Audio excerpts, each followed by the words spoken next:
Ace Museo Marítimo.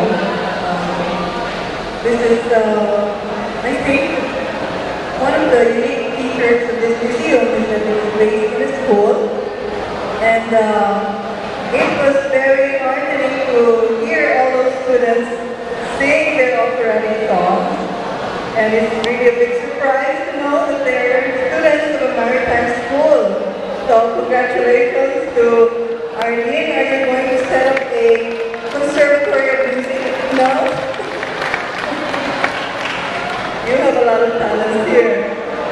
So without further ado, I would like you to know that I will just give a little introduction, but we have prepared an artificial presentation about the making of the Museo Marítimo.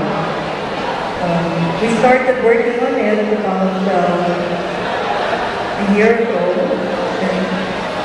and it was very fortunate that at the time when we were ready to implement a project like this, we have a very worthy partner in the AIMS Museo, AIMS, and the president, Mrs. Arlene Palaranga, who is a very keen and is, I would say, a champion of the project.